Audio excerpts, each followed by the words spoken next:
in the ready receive program. You know, Barry, I'm not seeing that screen. Pardon? I'm not seeing that.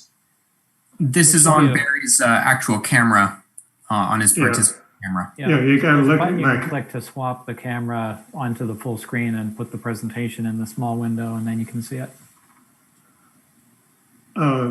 What I'm showing you with my camera is on a different computer. All right. I'm not sure what you're saying. Okay, I gotta be here to do this. Now, once I start it, can I do something to swap screens over there? Well, the people watching there's a button you can click that'll put the speaker's video onto the full screen and presentation into a small window. Oh, so the users have to do that? Yeah, well, I was able to do it. Okay. Okay, well, those who want to, I'll try to hold this camera steady. I'm going to send the next line here. Okay. You see it? Finally, yeah. Just needed to know what to do. Yeah, those two peaks are the two frequencies for the RTTY. And then you'll see it drop out, yeah. And then if you go back to the main screen here, you'll see that it echoed the message back. And just in case you're wondering if it's trickery, which it's not, I can say,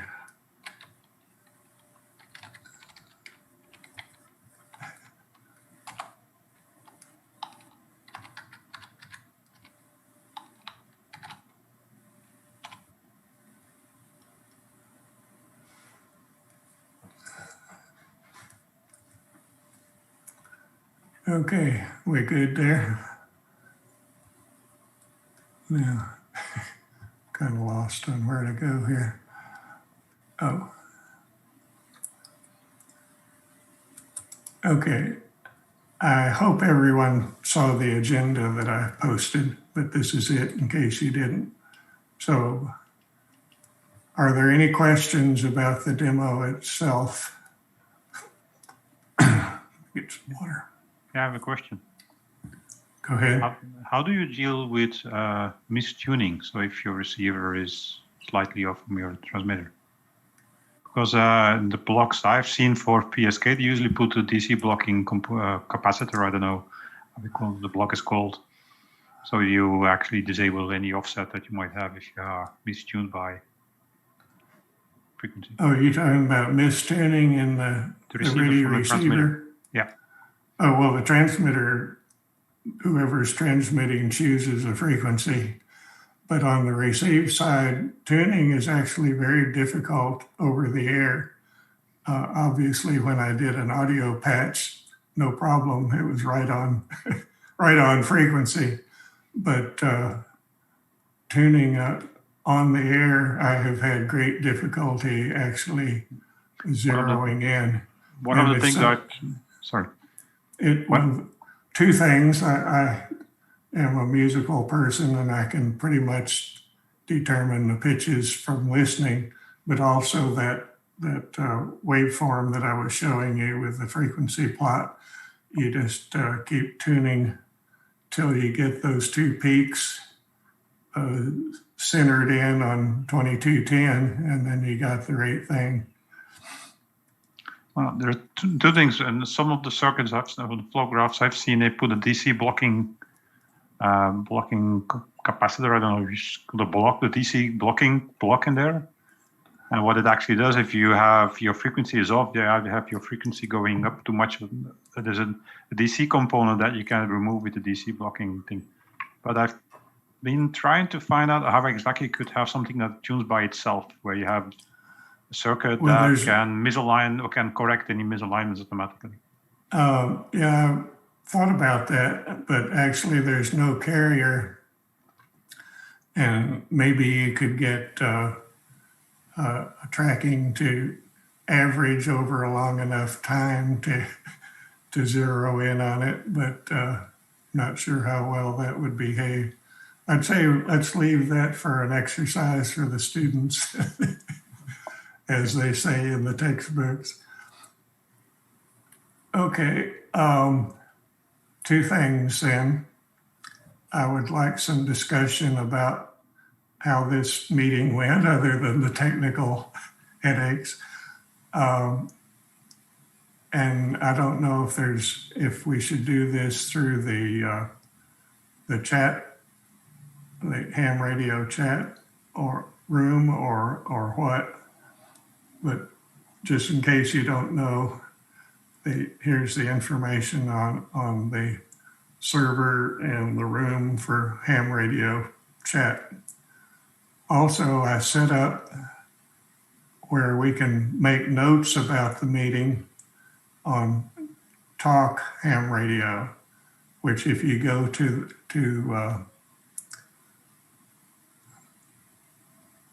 oh,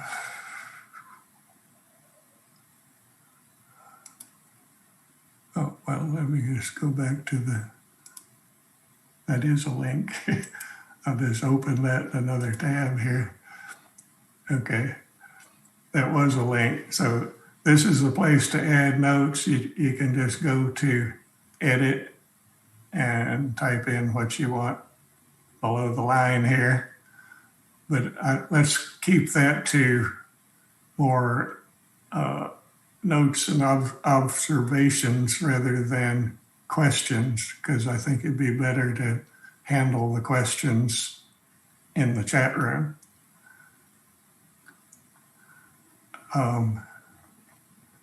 Let's see. Okay,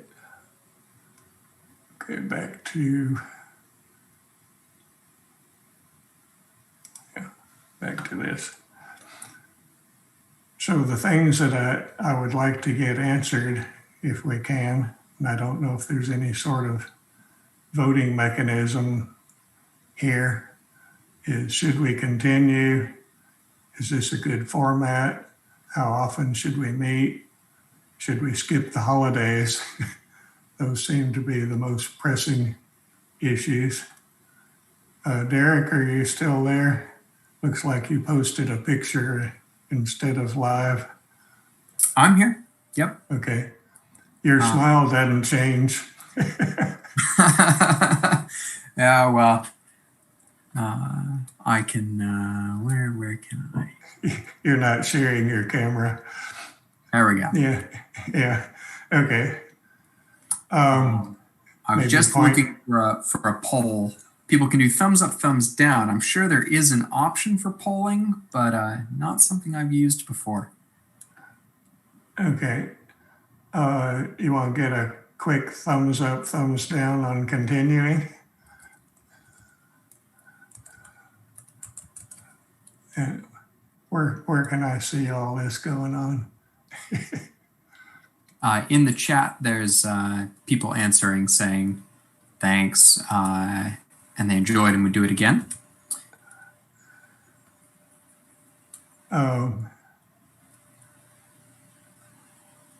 Okay.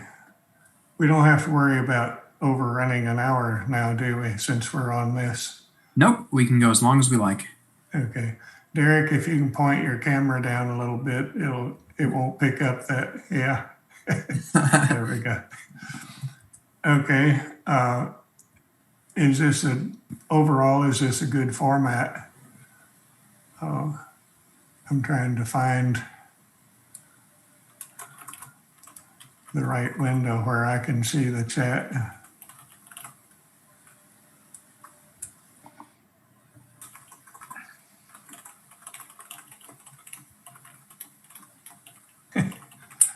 I don't see a window for it. I got this one.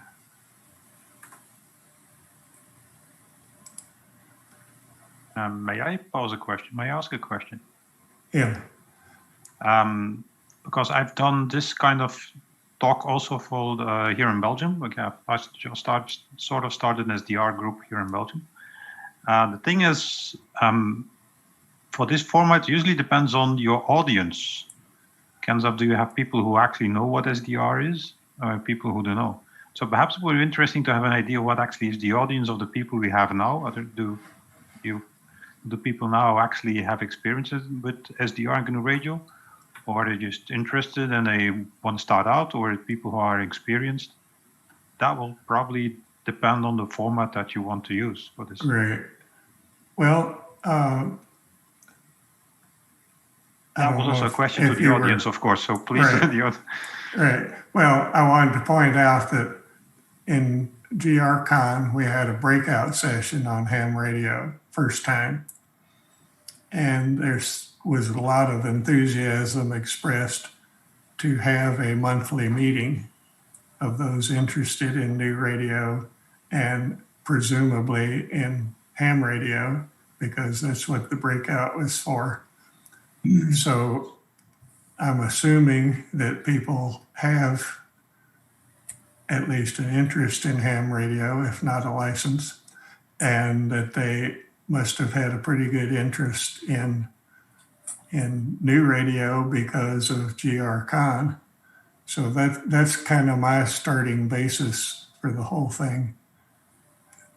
And rather than trying to be an educational instrument per se, I think it's probably going to evolve into more of a application of new radio to amateur use.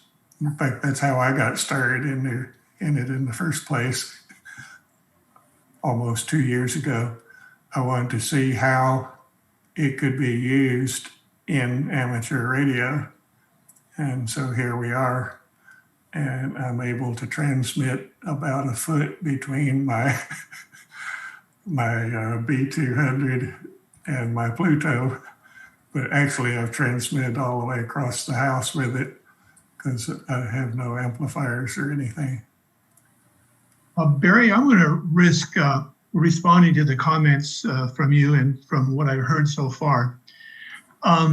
It sounds like we have within the group some people that are actually trained engineers, technically sophisticated.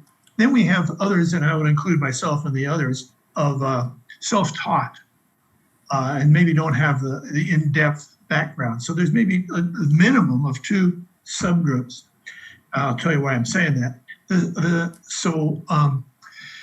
It's possible, Barry, there might be two separate sessions. I hate to get too much work for somebody, but of sort of a somewhat basic technological session, and then a more sophisticated one for maybe people in your category and others.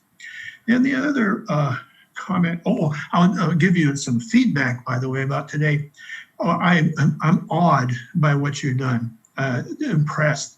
I think it was, however, a huge bite, a very big bite.